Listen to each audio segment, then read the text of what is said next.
Geethu Mohan Das. KGF లాంటి ఒక పెద్ద హిట్ తర్వాత యష్ ఎప్పుడైతే ఈ డైరెక్టర్తో సినిమా అనౌన్స్ చేశాడో అప్పుడే నాకు తేడా కొట్టింది.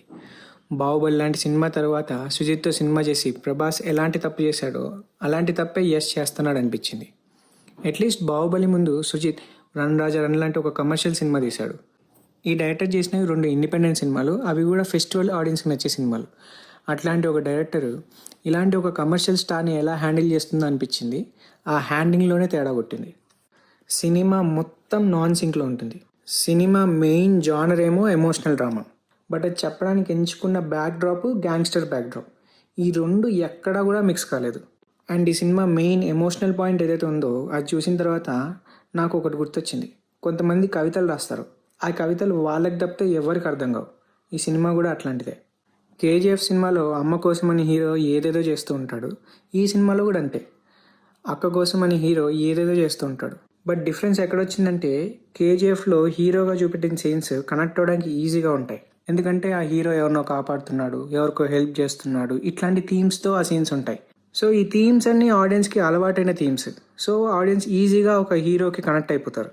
బట్ ఈ సినిమాలో మోస్ట్ ఆఫ్ ది సీన్స్లో హీరోని విలన్గా చూపిస్తారు. సో ఒక నెగిటివ్ క్యారెక్టర్ని నువ్వు ఆడియన్స్కి అర్థమయ్యేలా చెప్పాలంటే ఆ సీన్స్ చాలా స్ట్రాంగ్గా ఉండాలి.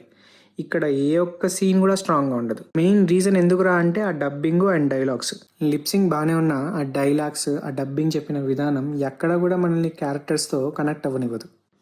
సినిమా స్టార్టింగ్ నుంచి హీరో వాయిస్ ఓవర్ ఇస్తూనే ఉంటాడు. ఆ వాయిస్ ఓవర్ వచ్చినప్పుడల్లా చిరాకేస్తుంది. అండ్ ఈ సినిమాలో ఇంకొక మెయిన్ నెగిటివ్ పాయింట్ ఏంటంటే మ్యూజిక్. ఐదర్ ఆ సాంగ్స్ కానీ ఆ బ్యాక్గ్రౌండ్ మ్యూజిక్ కానీ ఏది కూడా గుర్తుపెట్టుకునేలా ఉండదు. జనరల్గా ఒక సినిమాకి 2 అంతకంటే ఎక్కువ మంది మ్యూజిక్ డైరెక్టర్లు వర్క్ చేస్తే ఇలాంటి రిజల్టే వస్తుంది. సరే, మరి ఈ సినిమాలో ఏదైనా పాజిటివ్ విషయం ఉందా, దేనికోసమైనా ఈ సినిమా చూడొచ్చా అంటే ఏది లేదనే చెప్పాలి. ఏదైనా 2-3 పాజిటివ్ విషయాలున్నా దానికోసం 3.5 hours ఉన్న ఈ సినిమాని చూడాలంటే చాలా కష్టం.